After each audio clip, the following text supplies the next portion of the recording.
Hi, everybody. Thanks for coming out to listen to how to make pudding in your sprayer, or at least I hope how to avoid doing that. I'm going to manage expectations right up front, and a good showman probably shouldn't tell how the sausage is made, but I will confess that I was fiddling with this talk up to about a half an hour before I came on with Hugh, and I'm sure that panics him a little bit, but don't be worried. That means I'm going to be just as surprised by some of these slides as you are, but we're going to get through this.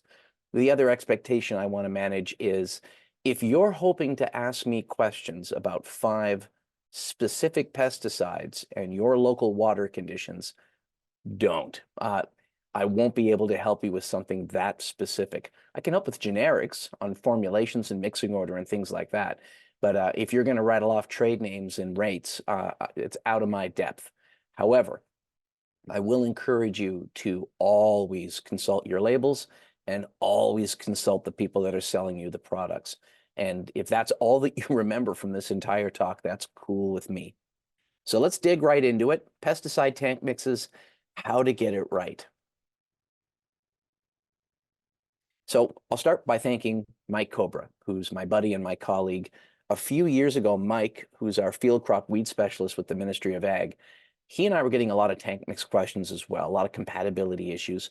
So we did our due diligence, did a lot of research, asked a lot of questions, and came up with an hour-long demo. And we gave that live compatibility demo, I don't know, 40 times in 2019. And at the end of every single talk, somebody would come up to us and say, I had that problem. Or I've never had that problem, but I've had this problem. So every time we gave the demo, we would adjust the demo to account for new things that we learned. And, that was, wow, 5 years ago now. And as of last week, we had an event called Spray Smart, and I learned a bunch of more things. So this talk is not definitive. It lives, it breathes, and I change it constantly. And I'm sure a month from now, it'll change again. Let's start with the overarching rule. I like this guy. Maybe you know the show.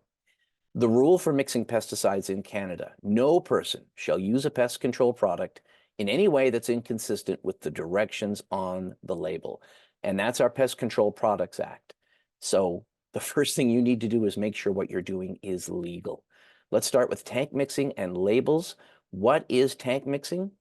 Well, I can't tell you what it is until I tell you about this gorgeous photo, which won awards and isn't mine. This is Prowl being slowly dripped into Roundup, and I think it's gorgeous. I don't recommend dripping Prowl into Roundup unless you're taking a beautiful photo, but there it is. And that's also what tank mixing is. It's when you combine more than one formulated product in a solution tank at the same time.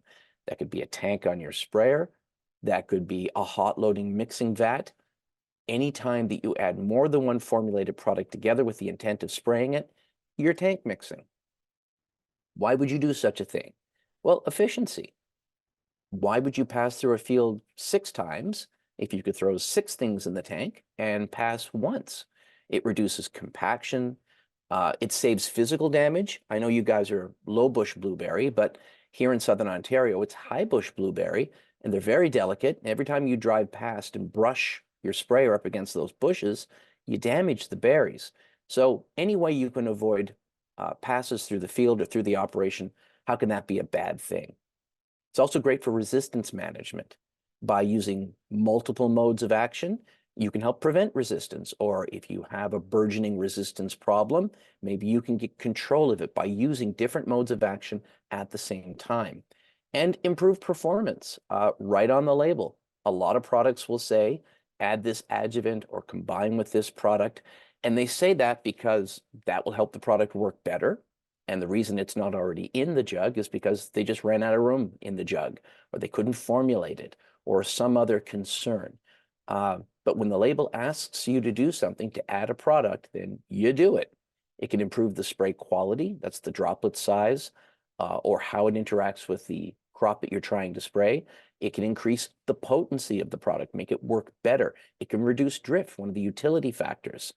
And as I say, sometimes labels require them, so that's why you throw them together. Now, the PMRA made some quiet little changes to the rules on tank mixing a few years ago. It went to consultation, then eventually came out as fact, and we found out about it as it was happening, but we rallied. The PMRA changed their rules in 2020, and what they did was they said that tank mixing is now allowed if there's text on the product label that says it's allowed. In other words, a silent label does not give you permission to tank mix. It could be a specific tank mix combination the label is calling for. I'm product X, and I want you to add product Y. Then you look at product Y, and it says, yes, I'm product Y, and you can add me to product X. You see those two statements, you're good to go. Or it could be a more general statement. And a lot of the registrants have been given this language, and they're all adding it to their labels now, and it will advise you as an operator what you can and can't do. So what hasn't changed is that tank mixing can't happen if a label says, don't do it. If one of your tank mix partners has an exclusionary statement, you have to abide by it. Here's a few common ones.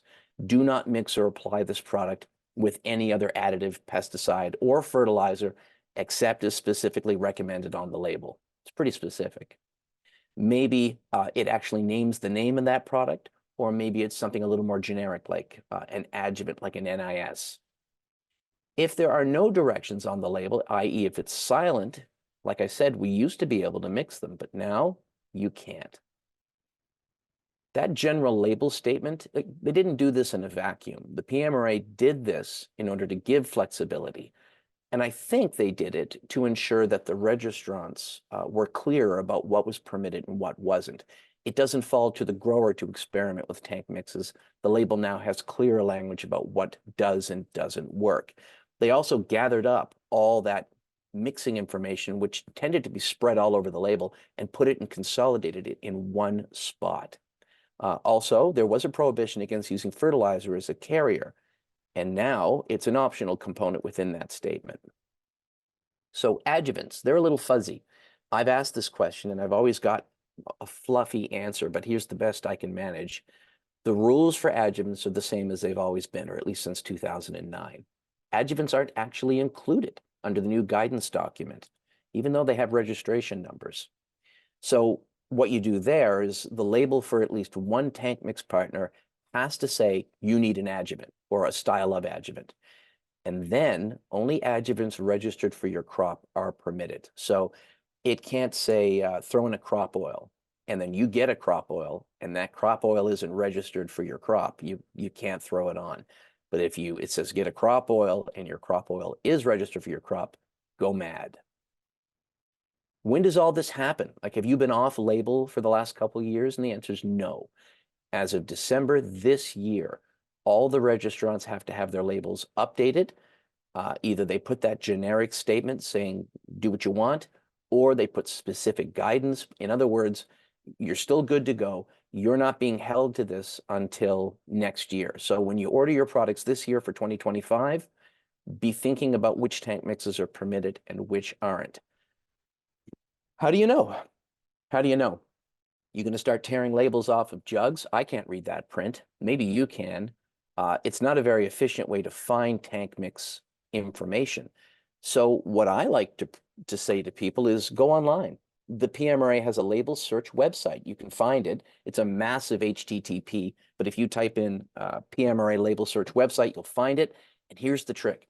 They're all PDFs, which you might think not terribly helpful. But if you type in Control F, that's a search function. And these are the things I recommend you search for. These are the hot button items that will alert you if there are problems with tank mixes before you ever dump them in the tank. 1, do not mix. That makes sense. 2, mix. That makes sense. 3, hours. And that might surprise you, but we'll get to it. 4, agitation. 5, fertilizers. If you just type in do not, you're going to be shocked at what comes up. So make sure it's do not mix. Let's talk about incompatibilities or compatibilities. What is the risk of getting it wrong? Well, the first risk is biological or chemical incompatibility. That could be due to synergy, or it could be due to antagonism. We'll define those in a minute. The really insidious part of a biological incompatibility is that you may not know that you did something wrong. You could be home, slapping yourself on the back, getting ready for dinner, and have no idea that the chemistry you just applied will not function the way you thought it would. You may never know it happened. It could have some small effect on yield or control that isn't overly obvious, but does amount to dollars.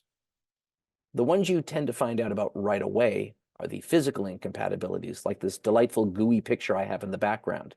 And what does that cause? Well, it doesn't tend to create an issue with the quality of the application because it tends to stop your application. Gums your sprayer up, plugs everything up.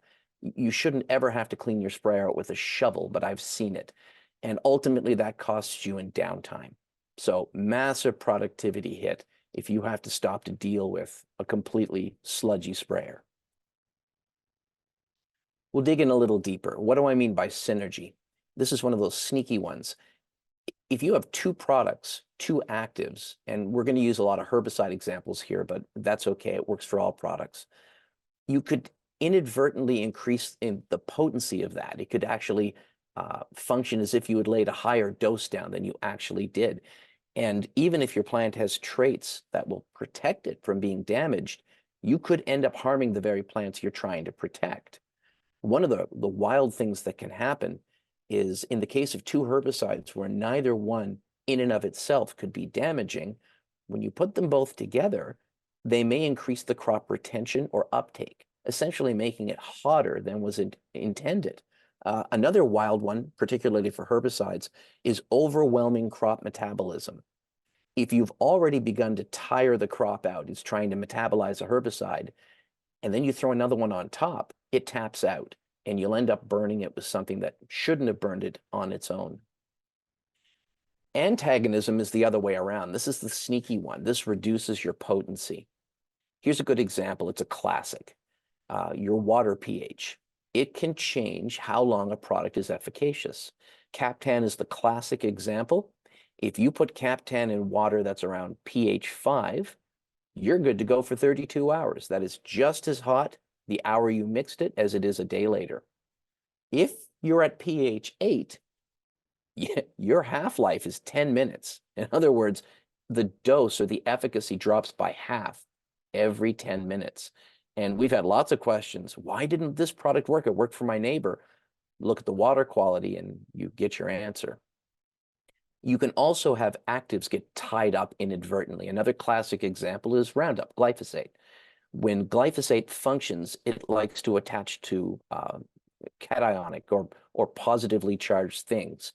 Atrazine and metribuzin are products that have been sorbed onto clay. In other words, you have little bits of dirt floating around in the water, and Roundup wants to cling to dirt. So the active in Roundup grabs onto atrazine or metribuzin or the clay that they're on and inactivates it. So you go ahead and spray your glyphosate, it's already done its job, and it's not going to be the herbicide that it could be because it's already done it. It also changes product retention or uptake. So this is a really neat one. Again, it's a herbicide example. If you have two products in the tank and one does a great job burning the weed is no longer able to take up any more active. You sort of close the door on it. So what happens is you burn a bit of it and you're feeling pretty good about it, but it hasn't penetrated the plant the way it should, and it can outgrow it. The dose is not sufficient to kill it. Those are just a few examples, but the ones we've all come here to see are the gooey filter pictures.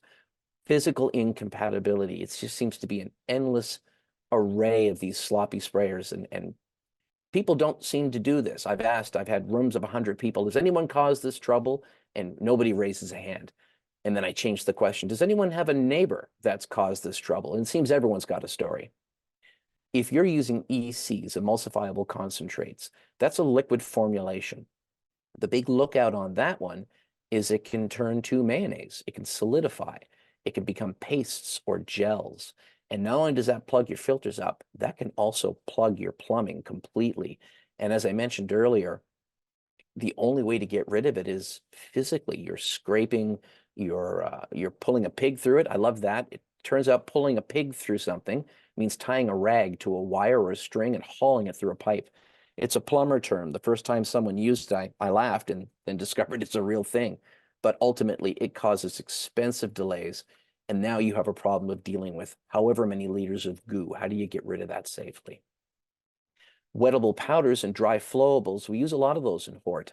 These are dry formulations, granulars. They come as powders and little lumps. In this case, the active is adsorbed or absorbed onto mineral clay products. And these particles have utility modifiers, and those are adjuvants that help those products spread out in a solution. They never actually dissolve. It's kind of like having very fine glass or sand suspended in a liquid. Over time, it will fall out of solution. So you have to keep them agitated. Another version of that, and we're seeing more and more of these being released for herbicide applications, are suspension concentrates. This is similar. Again, these are little dry particles that are suspended in a liquid. They don't dissolve. They just kind of hang there. But instead of being a dry, they're a liquid. So inhalation issues don't exist. And some people find them very convenient because you get more active in fewer jugs. So they feel they can fill faster. It's even been said they're more efficacious than the wettable powders and dry flowables. And it's believed that's because the particles are much finer. So you can distribute the product over a crop more effectively. But people hate them. Last year, we had all kinds of trouble with plugged filters and plugged nozzles from SCs because they can fail to suspend or disperse. Instead of being consistently spread throughout your fill water, they fall, they become sediment, and that can clog screens, it can clog nozzles, and they have a tendency to leave this really hard to clean residue. It looks almost as if someone's painted the inside of your tank. And when that decides to flake off, because it turns out glyphosate is a wonderful tank cleaner, then it can flake off and plug things up, or even cause incompatibilities and burns that nobody wants to point to later in the season. I mention those formulations because sometimes tank compatibility issues aren't because you put two products together that shouldn't go together. It could be because of the pace in which you decided to fill, or your water quality, or your agitation. Things other than the adjuncts or adjuvants in the jugs not playing nice with one another. One good example is low carrier volume, and a lot of us are guilty of doing this. In an effort to be more productive, my fill times are long enough, thank you very much. I just won't use as much water to get the job done. Or early in the spring, and again, a herbicide example, if you're doing a pre-emerge with some sort of residual, it's usually the first pass through the field, and the water that you're using is often quite cold. Low carrier temperature can have an effect, and I'll talk about that. And then just life gets in the way. Maybe you get rained out, maybe somebody calls, something comes up, you've got to leave the sprayer, and you just let the tank sit. Well, we've already learned about Captan and pH, but other things can happen, like these solids falling out of suspension. So let's dig into water quality, or carrier. A carrier is anything that you mix your product into. Tends mostly to be water, but in certain situations you might be using a liquid fertilizer, and it plays a big role in spray chemistry. Something that we did, I guess it was just last week, feels like a year ago, but it was just last week. We had a one-day session called Spray Smart here in Ontario, and we brought a water chemist up from the United States, and he talked about water assays. In fact, we asked everyone who came to bring a sample of their carrier water, and we did a little backyard chemistry in the back room and tested their water as best we could. And at the end of the day, we could give them water reports. But it's always best to take your carrier water, send it to whatever local lab you know. You want your pH, your total hardness, your alkalinity, particularly bicarbonate, and you want your total dissolved solids. That could be called electrical conductivity or salinity. And you get a report that, frankly, will cross your eyes, but you can get through it with a little guidance. Water quality can affect things you might not expect. Turbidity, which is the top left of this table, is basically how mucky is your water. Are you sucking up silt and sand, or aren't you? It doesn't tend to mess with mixing or spraying, but it can foul your efficacy. Again, glyphosate loves to glom on to bits of soil. Your conductivity, or total dissolved solids, solubles, that can mess with your efficacy as well. Your water hardness, that can mess with your mixing and your efficacy. Alkalinity, particularly bicarbonates, that can hit you mixing, spraying, and especially efficacy. And pH and temperature can mess with you too. This all comes from James Rice at Precision Labs. So here's the results of our tests here in southern and eastern Ontario. We ended up with about 40 samples, and just using pool kits and over-the-counter rentals, we were able to work on our hardness, our TDS, our pH, and our alkalinity. We ended up in a range of about 5.5 to 8. For most herbicides, that's no big deal. But for some fungicides and insecticides, that alkalinity could cause trouble. Read your label to know. Our alkalinity was under 500 milligrams per liter. That's the blue bar. So we were pretty happy about that. That's not something to be concerned about.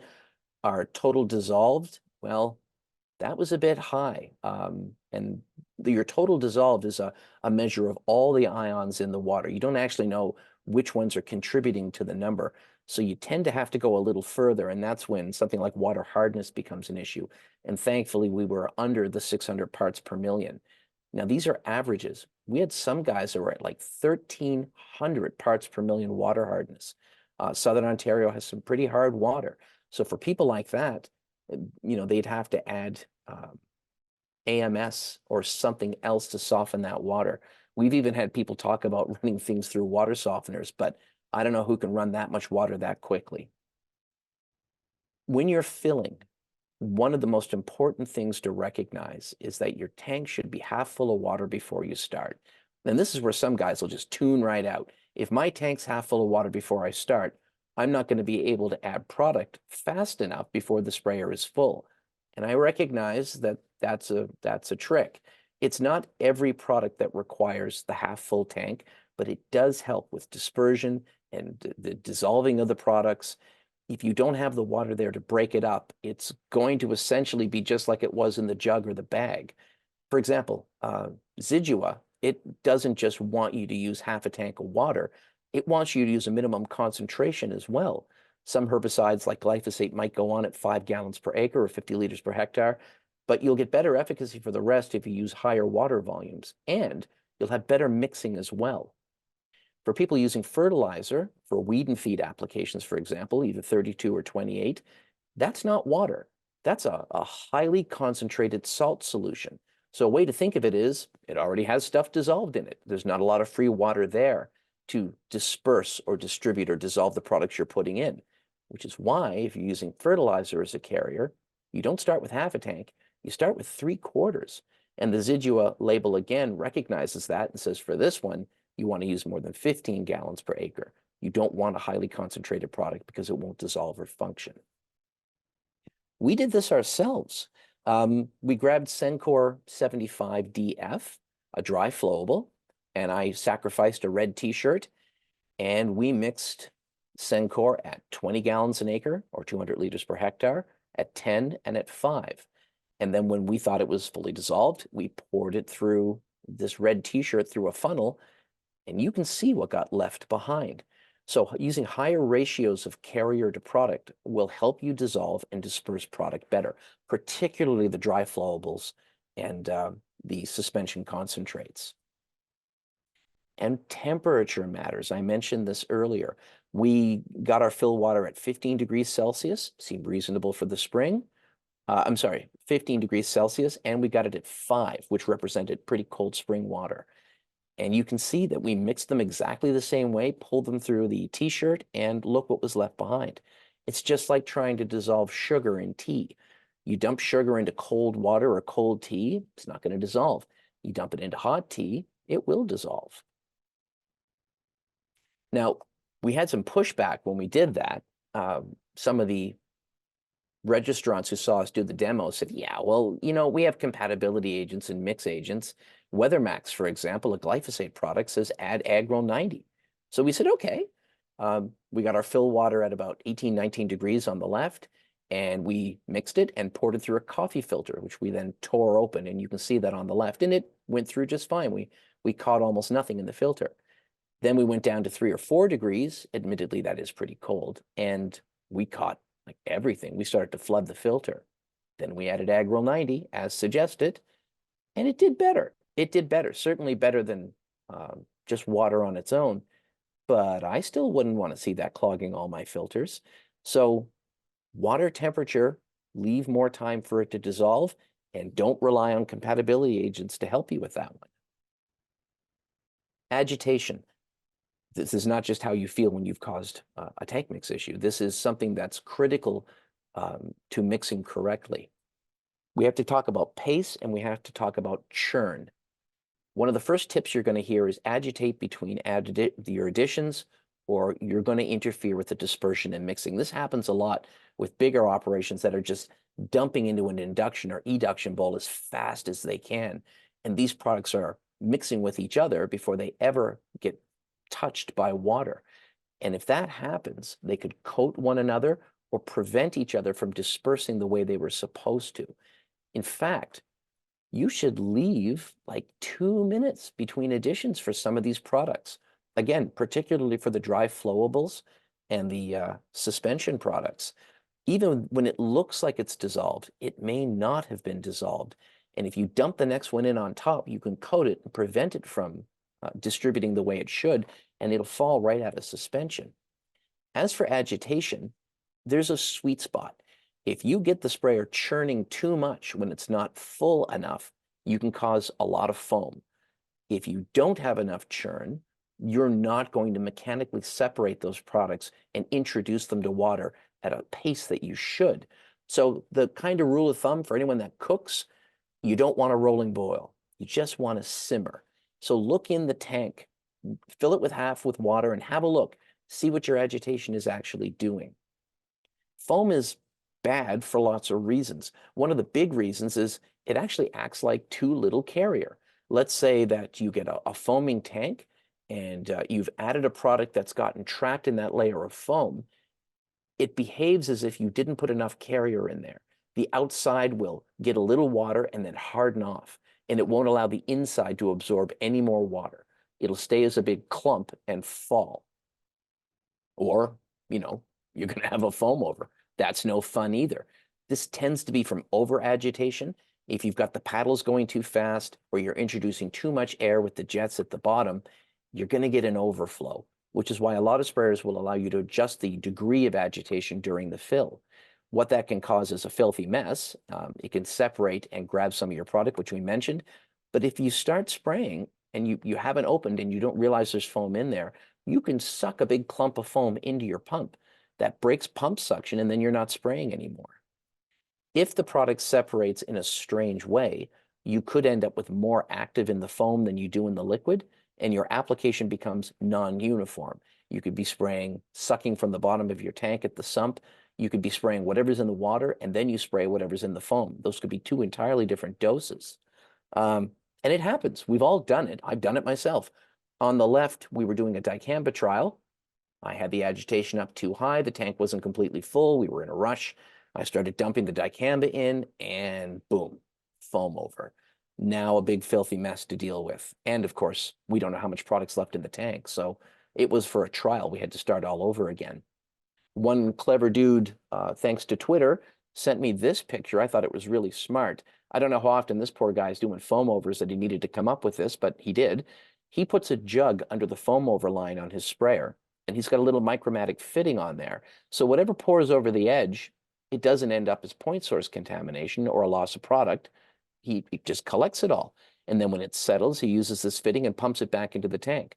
So he's fairly confident that the dose is the same and he can just move on. You have to maintain that agitation from the moment you start filling to the moment you're empty. In the case of SCs, they look cloudy when they're mixed. And like I said, they're sort of like a snow globe. They're little bits of particulate matter, and that's the only thing that's keeping them in suspension. That clay, which they tend to be sorbed onto, is heavier than water, so it will fall when agitation stops. Some people don't think that's a big deal. Okay, so I stop for a couple hours. I just turn on the agitation, whip it back up, and I'm good to go. Sometimes that works. But it's really hard to resuspend product that's in lines, especially out in the boom itself. There's not a ton of flow out there and not enough physical energy to lift something back off the bottom when it's settled. In some cases, when some of these SCs or dries settle, it's irreversible. They form a kind of a concrete, and the only way you're getting them out is manually.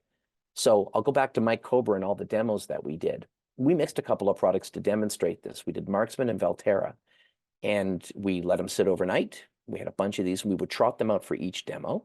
And you can see on the right-hand side what is stuck at the bottom of the pop bottles. Well, I got a real kick out of Mike trying to give himself a coronary as he shook these things up trying to resuspend them. Valterra was no problem. A couple of shakes and it was nice and creamy again. But he shook Marksman like it owed him money and he couldn't move it off the bottom. So some products can be resuspended and some can't, and you need to know which are which. Another problem with poor agitation is sometimes you get phase separation. This is salad dressing on the right. You've got your lovely herbs, your oils, your vinegars. When you mix them together in a tank and let it sit for a minute, they'll split out. They have different specific gravities. If you look down in the tank, you're not going to see that. You're just going to see the herbs. You'll have no idea that it's layered out. I've never seen a clear tank, and I very rarely see one with a sight valve, a sight line that hasn't gone all opaque. So you don't know, maybe it's separated in there. And what happens is your sump draws off the bottom. You get the first layer spread on the field or in the orchard, then the next layer, then the next layer, which means you don't have a uniform dose across your field or your planting. And you've in fact overdosed each of these products when they go on. You'd have no idea. So just some last tips about the agitation part of the talk. Vigorous, continuous agitation, it's a must. You don't over and you don't under. Your water quality, your pH and your temperature can affect how long that mixture can stand. So recognizing that agitation and the effective carrier are kind of bedfellows. If you're relying on just a return line for your agitation, it tends to be not enough. And that's the overage when you're not spraying, just rotating through the pump and going back into the tank. You might need something else like paddles or a jet. When you start adding things like that, you may soon hit the wall on pump capacity. And this is always a dirty trick. I've seen some salespeople do it. They'll get you to come over to the sprayer and say, this is a huge pump. Look at the horsepower, look at the capacity. And they'll start it spraying. Wow, that is a lot of power. And then they turn it off and you look in the tank because, it's kind of hard to look in a tank while you're driving and spraying. And you see the churn, you see everything whipping around. What you don't recognize is that it can steal from Peter to give to Paul. In order to get the flow to the boom, your agitation might drop because it is relying partially on the return. So recognizing that you have to have enough capacity in your pump to handle your highest flow rate and the amount of agitation in return in a real life setting, that's important. And some of the plasticky air blast sprayers are guilty of not having quite enough oomph to pull that off. If you're not sure if your agitation is sufficient and you don't want to poke your head into a tank full of splash, I get that. You're going to have to do some shoulder checks. Check regularly, confirm you're getting a uniform spray pattern. You'll be able to tell if you're not getting sufficient agitation with wettable powders because you're going to start getting plugs. Since we took the long way around to finally get to mixing order, I bet you all started to think I wasn't going to handle it, but I decided to leave this last since the mechanical parts of this were so important to cover it up front.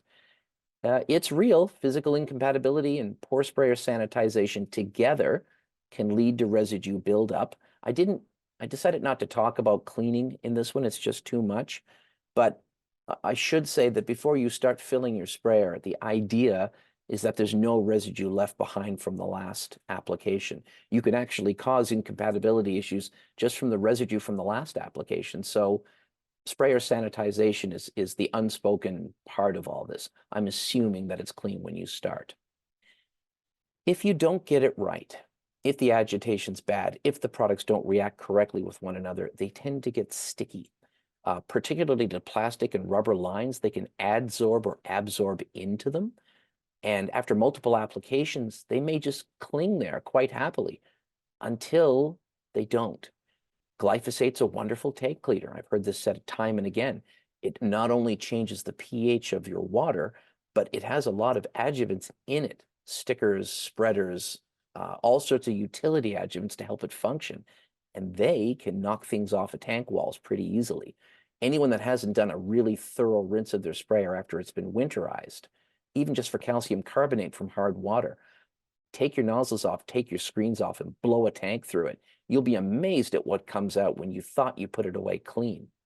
So if there is gunk in there that breaks loose when you least expect it, that can cause chemical and mechanical problems.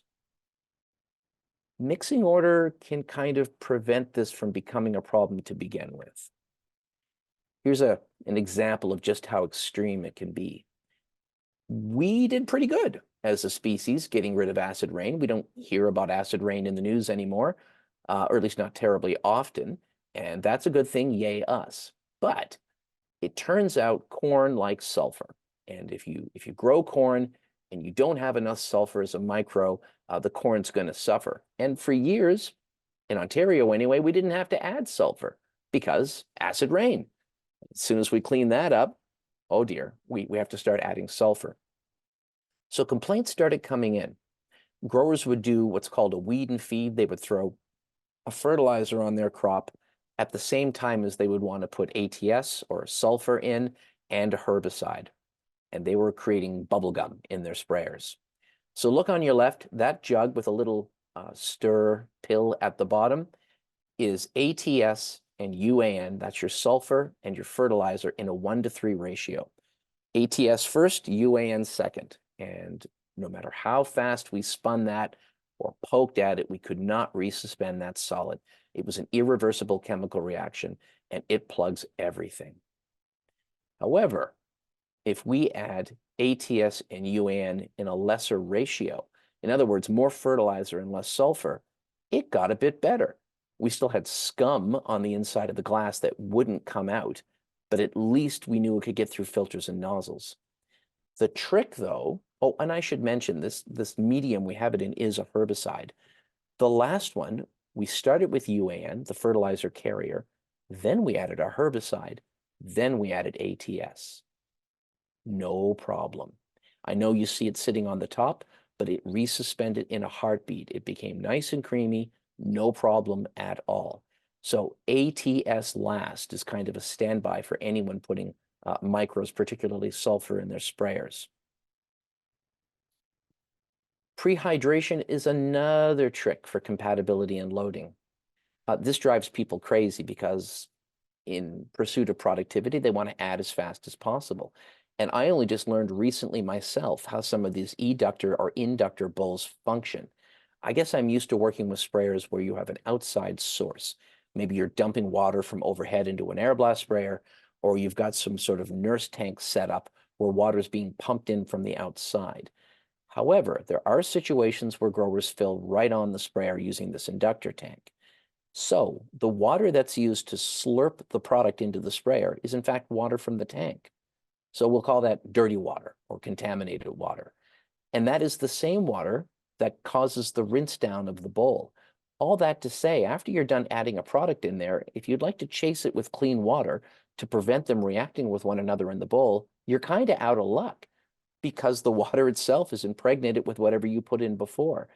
Some of the growers I've spoken to have teed their clean water tank directly to the inductor bowl so they can rinse it with clean water between additions, and kudos for them. I have no idea why the sprayer manufacturers don't do that natively. One of the growers I work with, in an effort to prevent creating a problem in the mixing bowl before it goes into the sprayer, he balances the flows. He always has the rinse on to some degree while the induction is taking place, so that as the liquid is dumped into the inductor bowl, it prehydrates. It at least has an opportunity to meet water before it meets other product. And he's used a Sharpie to mark on his 2 banjo valves exactly the special place where he can balance these 2 flows. Products could require up to 2 minutes between additions, especially cold water and dry flowables. Those are the longest 2 minutes of your life, but knowing your product formulation will tell you when you have to go that far. We all try to be in a rush to get more done, but how much time do you lose if you just turned your sprayer into pudding? Or if you just sprayed onto the field and you only have a third of the efficacy? Take the time to mix. And I think some of us have done this. I've seen growers do this. They prehydrate using a slurry. If they're using dry products and they go, nope, I know what happens. This stuff just doesn't hydrate correctly. It doesn't distribute or dissolve correctly. I'm going to drop it into a 10-gallon pail with a hole in the lid and shove a paint mixer in there. You can do that. In fact, some agrochemical companies recommend that you do. It's an awful lot of work, and it's a definite contamination issue and an exposure issue. I don't love it, but sometimes it's the best way to get things done. And for those of us in Hort that are using air blast sprayers, we may still be using solu bags. Those are the contained dry flowables that are inside a dissolvable bag. The second you drop one of those into a sprayer, if you just drop it into the tank with the agitation going, if it's cold, I've found bits of those bag in every filter throughout the sprayer. It's got to be warm. It has to have an opportunity to break down. And if you just drop it into the sprayer and it doesn't dissolve correctly, it can be sucked into your pump and plug your intake filter in a heartbeat. So some growers go, fine, all right, I'll keep the basket in the air blast sprayer. I'll turn on the overhead water and just beat it into submission. I've seen that too. But the minute that heavy water hits that bag and it blows open, you get dust all over the place and you're breathing in or exposed to pure product, which is completely counterintuitive because they put it in the bag to prevent you being exposed. So I don't recommend that either. Unfortunately, the best solution I have from that is the 10-gallon bucket and the paint mixer. Drop it in the bucket, hit it with an X-Acto knife if you need to, and stir it up. That takes time, but it does help with dry flowables, especially in cold conditions. Some larger operations say, well, okay, if I need prehydration, I'm going to hot load. So they mix their tank essentially in an external tank. And then when the sprayer pulls up, they plug it in and pump it over. That's great. Your product is now pre-mixed. You're probably not going to have any fill problems because someone's doing that part while someone else is spraying. But now you have two sprayers essentially to clean out after, and a lot more places that product can hide and a lot of hose to clean out. So there doesn't ever seem to be any one super solution here. WALES. I hope a lot of you already know this acronym. WALES is sort of the long-standing mixing order for products.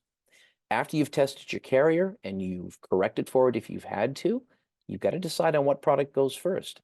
And WALES is wettable powders, agitate, liquid flowables, ECs, so those are the emulsifiable concentrates, and then surfactants. And over the years, I have seen so many acronyms. I've seen Apple, which I have a hard time believing because it's just too convenient.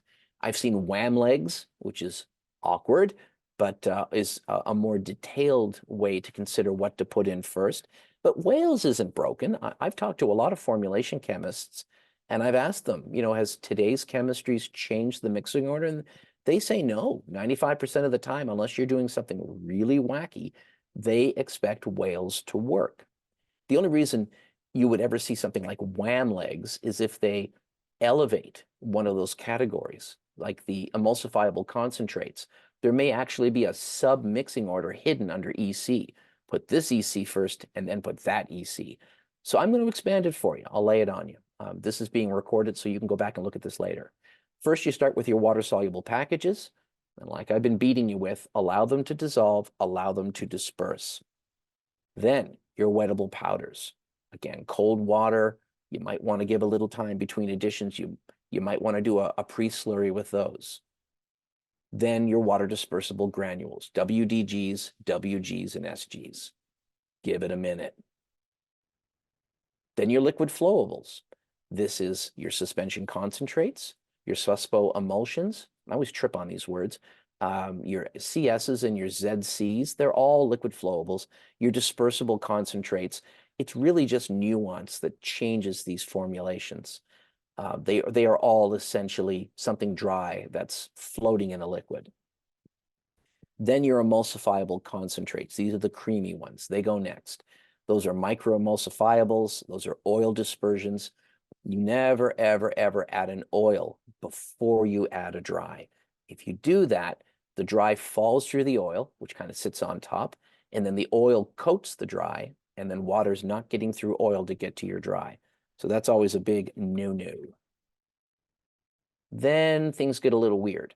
your soluble liquids, your liquid fertilizers, any of your micros like the sulfur that I mentioned, that's when you want to add those near the end. One of the caveats is occasionally those micros are already mixed with a fertilizer for that whole weed and feed thing on corn I mentioned. And we've been talking to the agrochemical companies, please, please, please stop having those pre-mixed because they're out of order. And their response is it's convenient to sell a tote of this in one big jug, and growers don't want to add them separately. So instead, we're just going to sell a compatibility agent, which is another adjuvant to help mix them together. And some of those work, but it is added expense. Those compatibility agents, anti-foamers, you tend to add those before the pesticide, so you prevent the problem from starting. But a lot of the adjuvants I've heard add them up front, add them in the end. I can't seem to tease apart which go where. The best advice I can give, the best advice I've heard, is look to see what the formulation of the adjuvant is and add them just as you would any pesticide. So if your adjuvant's an oil, don't put it before a dry product. Add it when you would add oils. Keep records. A lot of you have been doing this a long time. I can't tell you how many growers I've had come up to me and say, I have been adding these 5 products to this crop for 10 years. And for some reason, this year, I made a mess. I have no idea what changed. Sometimes formulations change and nobody's calling you to tell you that. It seems to be the same product. So you could be in for a bit of a shock if you're just doing what you've always done. So keeping detailed records allow you to go backwards and figure out what the heck might have gone wrong. Or, to be positive, it's good to know what went right so you can repeat it.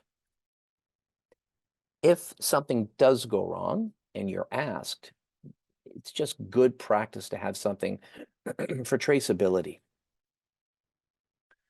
Okay, let's say you're going to try something new. Let's talk about CYA insurance. Pardon me. Getting all froggy. This is the jar test. What if you pick up 2 labels and one says, mix me with this guy? And then you look at this guy and it says, never mix me with the first guy. Direct contradiction. I see it all the time. What if it makes sense to put 2 things on? They're both registered for your crop. The timing is right. The pest's at the right stage, but there's no information about it on the labels. Well, that's a little easier to answer. When we get to December this year, don't add them. But for now, you can. But you don't want to turn your sprayer into a living lab. I recommend doing a jar test. This has been around forever, and it's not wrong. Just because it's old, it's not wrong. What you do is you turn a mason jar into your sprayer. You just drop everything down in the same ratios, and you mix a tiny version of what you would have done. You're going to need a few things. You'll need a disposable syringe. You can get those. A cheap digital scale from Walmart, super easy. And then you follow all the same rules that I've talked about here, just as if you were filling your sprayer. And if that's daunting, you don't know how many micrograms of wettable powder to put in 2 ounces of liquid, I get that. But you can get over-the-counter compatibility kits. I've got a bunch here. Agrochemical companies can get them and give them to you. And they have very clear instructions. They got your gloves, they've got your little mini tanks, they've got micro pipettes, and they tell you how much to put of each product. Shake it up, have a look, and see what happens. And you're not just looking for chunks. That's the physical incompatibilities. And you'll recall when I started this tirade, there are also biological incompatibilities. You can't tell from a jar test whether you've inactivated a product. Only the physical stuff. I recommend when you do these tests, walk away. Don't throw it out. You've got to wait. You're going to see if things fall out of suspension. You'll see over time if they form precipitates or residues. Maybe you do get rained out. You want to see if it's going to fall out of the tank mix. It may even, when you do dump it out, pose a problem to clean it after. So you're going to have to look to the labels to see what cleaners they recommend. It could be 3% ammonia. It could be a flush or some other detergent. Depends on the formulations, and the labels will tell you. So you get to do all of this long before you're standing at the induction bowl. And yet, we're all human. It does happen. What do you do if you make a mess? We posed this question to a number of agrochemical companies and experts, and they said the worst thing you can do is panic and throw a bunch of hot water and cleaner into your sprayer. If that doesn't loosen everything up and allow you to spray it or scoop it out, then you've just made a bigger mess and possibly compounded the problem. So we came up with a different idea. Grab a ladle and do a reverse jar test. Grab some of the goop, shove that in a mason jar, and see if you can break it up there. Dawn detergent, the 5-second squeeze, it's legendary. A lot of growers will add it directly to the tank when they're using something like atrazine or clay-based powders because they say it stops everything from getting gummed up in the filters. We did that test, and they're right. It does help wettable powders not get gummed up in filters, but it is not a solution for cleaning a sprayer because all the active is still left behind. It does help with plugs, but it won't cure all evils. The reason that Dawn 5-second squeeze, if anyone's heard of it, ever came into existence is because 20 years ago in Western Canada, they had a very cold spring and 3 provinces worth of herbicides gummed up everybody's sprayer all at once. I think it was BASF. I can't remember. All the reps went crazy. They went out to Costco and bought skids of Dawn detergent, and they squeezed it into sprayers all over Western Canada. It wasn't meant to clean them out, just loosen the product enough to get it out of the sprayer. If you're interested in using compatibility agents, that is also not a great idea to do after the fact. You throw them in up front. If you've made pudding and then you go, well, I'll go buy a compatibility agent, odds are that's not going to reverse the problem. So let's summarize. How do we avoid tank mix problems? The more stuff you throw in your tank, the higher the odds of having a problem. Rarely is it the actives that don't play nice. It's all the formulated adjuvants that are inside the jug or the bag that cause the trouble. Don't decide to do something while you're standing at the sprayer. These are the decisions you make off season. And that means due diligence. You're going to want to know what kind of water you're using, or fertilizer for that matter. You're going to want to reach out to the people that sold you this stuff. Talk to your sales rep, talk to your consultants, crop advisors. Even ask a neighbor, have you ever tried this? That's due diligence. Don't be the guy that everyone points to. And look at those labels. I don't expect you to peel them off the jugs, although those are the most recent labels, and those are the ones that best tie to the products you're using. But if you're interested in seeing a little more clearly, use the Control F function, go to the PMRA's label website, and use those keywords I mentioned earlier. There are all kinds of resources you can get for this. I was part of a group that wrote this book, Avoiding Tank Mix Errors, a few years ago. There's the link. It's free digitally from Purdue. I recommend it. If you're Air Blast centric, this is the 2nd edition of Air Blast 101, which I wrote with Mark Ledeborough in Michigan. There's less about compatibility in there, but a lot about how to use your Air Blast sprayer effectively.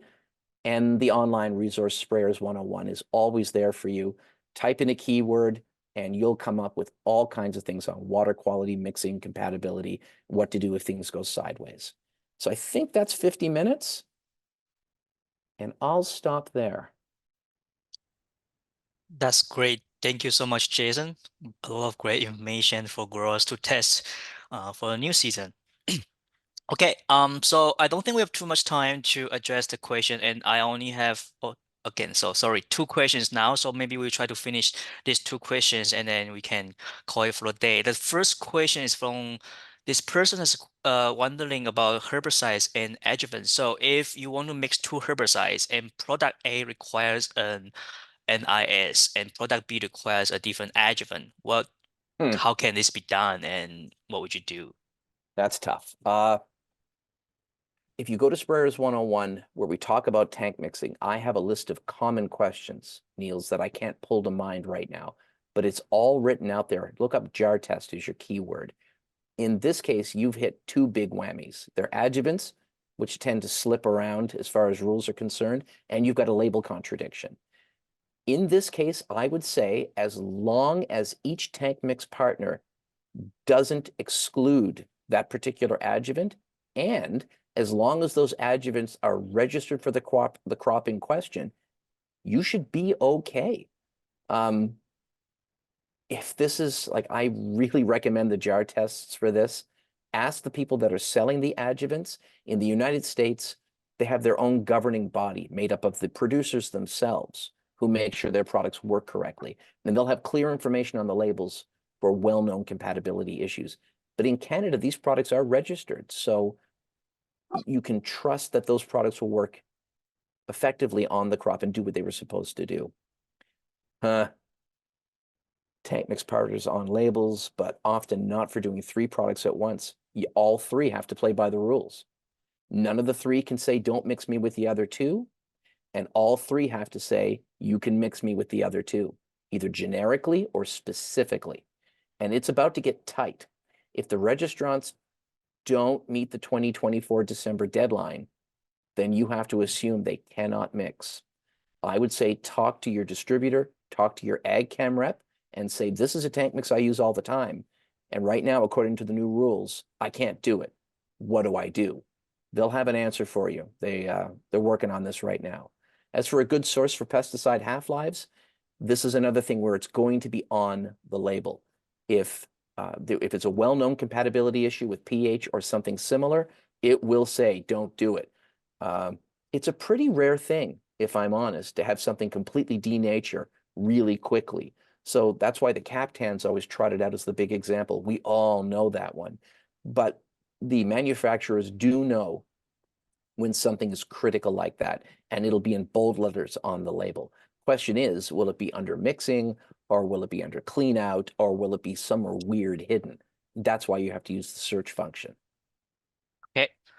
Great. Well, thank you so much, Jason, and thank you for everybody joining us today. As you can see, the last slide I have here, if you miss the QR code for CCAC use, please scan this barcode. And the next Tuesday, we will have our next Getting into the Weeds on the practical use of weather stations in agriculture production with our technology specialist, Colin Farrell. If you have any questions about this webinar or anything, just send me an email or call me or text me. You will receive a follow-up email from myself in the next today or maybe tomorrow when I get to it. I will including every information you need to know for follow-ups. Okay, well, thank you so much for joining us, and thank you, Jason, for the great information you give to our growers. Have a great day. Thanks for having Okay, me. thank you. Bye, everyone.